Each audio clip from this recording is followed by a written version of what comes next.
My friends, I've been using Guyker parts for a pretty good while. They make some really good stuff. This roller bridge on my Troublemaker Telecaster is a Guyker. And I'm gonna do this video, which is sponsored by them. They're not paying me, but they did provide me some tuners, some locking tuners. This has vintage style tuners on. I'm not sure if I'll have to do any alterations on this headstock. In other words, to make these work. If I don't put it on this Troublemaker Telecaster, then I might put it on the T380 from IRT that I've got. It would, I think it'd be a great addition to either one of these guitars. Either one of those guitars both have good tuners on them already, but I really like locking tuners just to make it easier to change the strings. So this is what it looks like when it ships to you. It came in a pack and was just put in my mailbox. So let's open it up and take a look at what these look like. And so when you take them out of the pack, this is what they look like. Machine heads, it says for electric and acoustic guitars. And you just flip them over, there you go. Look like really nice locking tuners. Everything so far that I've gotten from Guyker has been really good. I've used string trees, I've used nuts, I've used, again, bridges and stuff like that. All their parts have been nice. I've just not used their locking tuners yet. I usually use hip shots or Fender tuners, since it's mostly Fender guitars that I play, or hip shots on the Gibson type guitars or ES type guitars. And I will say these are certainly handsome things. Look at that, it says professional. These are the professional grade. I'm not exactly sure what the model is. I'll double check. Didn't see it on the box, but man, those look nice.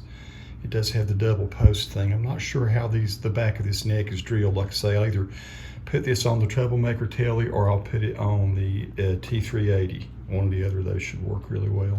So I will say that this is interesting. They have little numbers on the back of them. 4 of them say R1, one says R2, and one says R3. And I wondered, did that mean they're staggered in any way?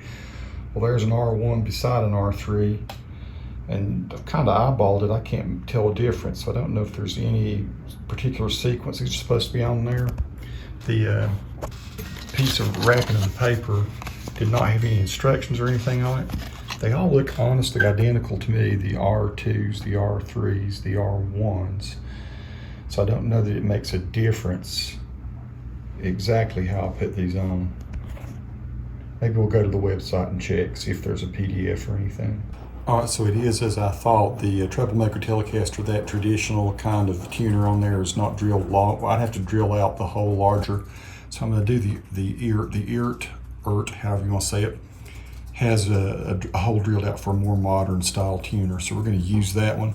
Sort of was my first idea to do this guitar anyway. I just thought I would, since I had a Guyker bridge on the other guitar, I thought I'd just make it a kind of a total Guyker deal.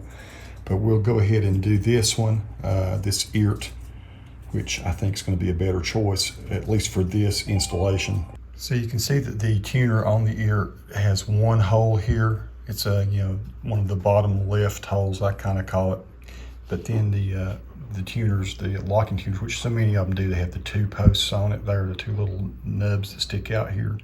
So what I have to do, I have to drill this to accommodate those 2 little nubs. And so what I'm gonna do, I'm gonna kind of go this way. Now it's gonna lay on there at kind of an angle. I want to mark where I'm gonna drill these 2 holes. So I like to take something like a washer, something a little thicker, and put underneath that, just to get the spacing a little more accurate before I kind of tap the top of this and mark where those 2 holes are going to be drilled. So this is just a way that I do it. Not sure if other people do this as well, but to me it seems to work. Just allows for those 2 little posts down there to make a mark that I can drill from a little more accurately. So I did place that, and I tapped it with this just a little bit. You can see here where my 2 drill holes are going to be. I actually did accent it a little bit with a pencil so you guys could see it a little better. It might not have been so visible. I'm going to just use my regular DeWalt kind of drill. I got to make sure I get a drill bit that is small enough so that we don't make that hole too big. It looks like it's probably maybe only 1 millimeter or so. Settled on a drill bit that's pretty small there. It should make proper size hole for that little protrusion there, those 2 little things. Let's go ahead and drill this out right quick. I'm just going to go, maybe entirely possible that I've gotten too small a drill bit now, but let's try it. So we just need to go maybe 24mm strip. There we go. Looks like it's going to be about right, I believe. And the other one right here.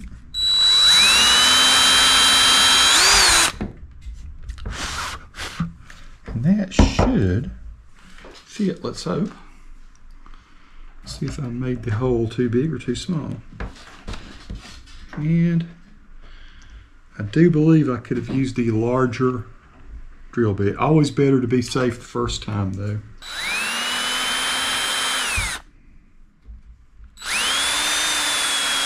So I did find the drill bit that works, and it is this one. I wish I knew what to tell you what size that is. I think it's a little more than 1 millimeter. I'll try to see if I can get my magnifying glass. I don't see a mark on it that tells though, but this one does work, so I'll be using this one going forward for the rest of the tuners. Okay, so I have put one of the bushings over the top here. Make sure I got my little thing turned the right way.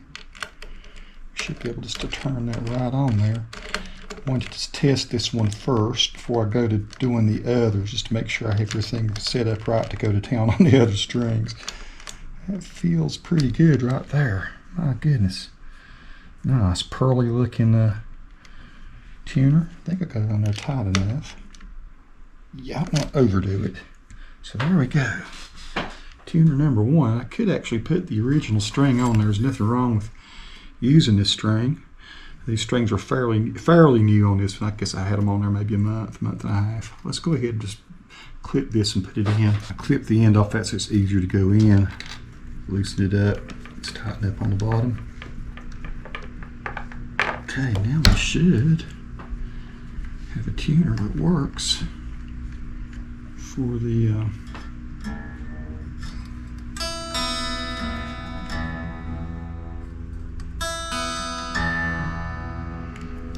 It's nice. Excellent. All right. Clip that excess off. Love locking tuners, folks. Makes so much easier to do a string change. Let's get the rest of these changed out.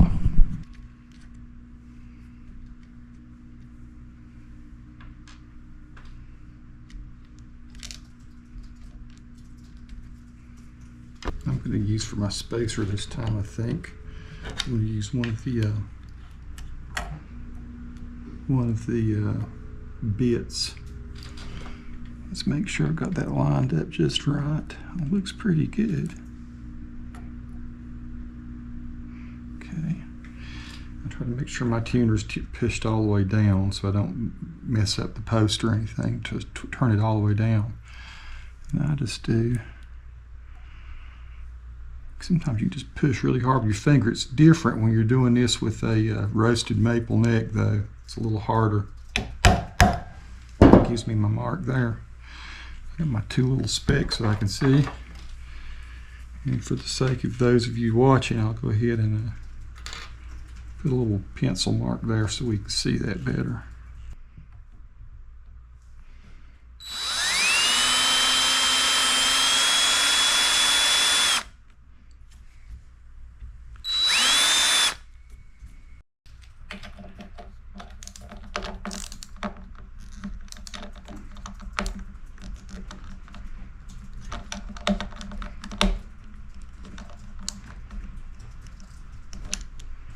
That's good.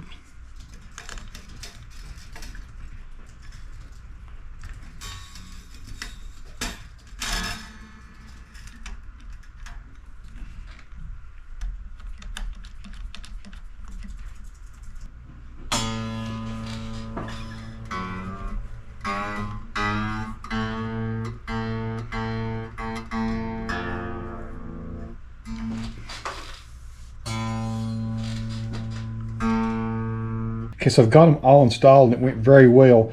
Now one thing I like to do is make sure that these little screws on the ends here are tightened just a little. I don't know if this GoPro is going to be able to see it, but you've got these little screws here. I like my tuners to be sort of stiff. Other people may not like that, but I like for them to be just, you know, so they're not real loosey.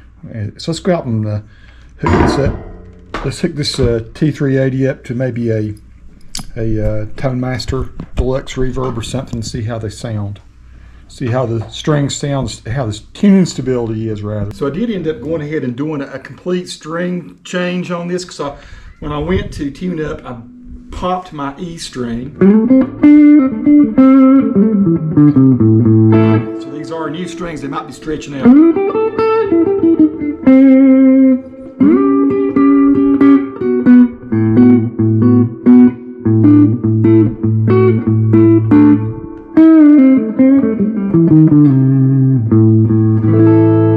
But everything seems to be staying in tune really well.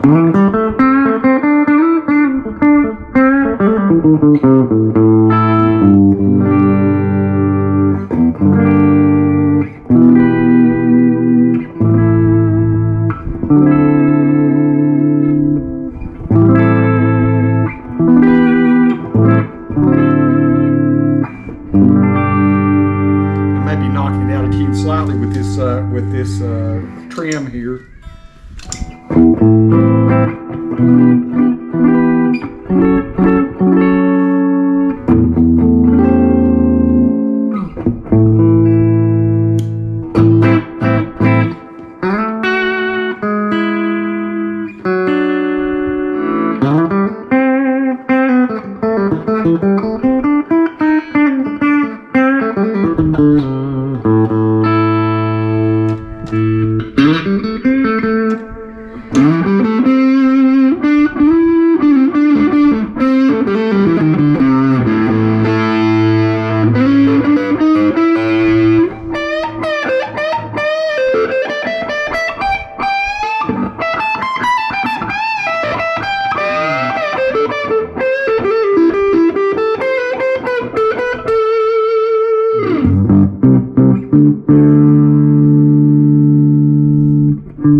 Say it's staying tuned pretty well.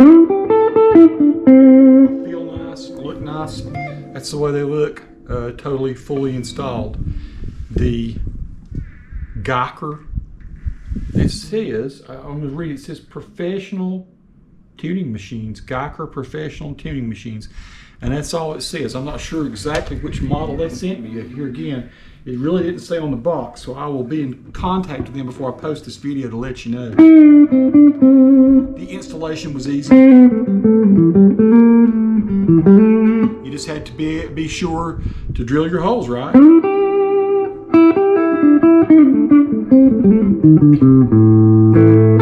then the string change was super easy. And the T380, the one thing, if you've never seen my review of the T380, I don't know if I mentioned it or not, but the one criticism I had with it over time is that you pretty much have to take this plate off to switch the strings. You can't really look through that hole and hit it or get them off. So you have to, one of the reasons I sort of hesitated to do a restring, one was I didn't know if I had any number 9 strings, which most of my shredder guitars have 8s to 38s. I like 9 to 42s on tellies. And so I did actually find one. I think it had 10s on it before. But this plays great. Like I say, no tuning problems that I am detecting here.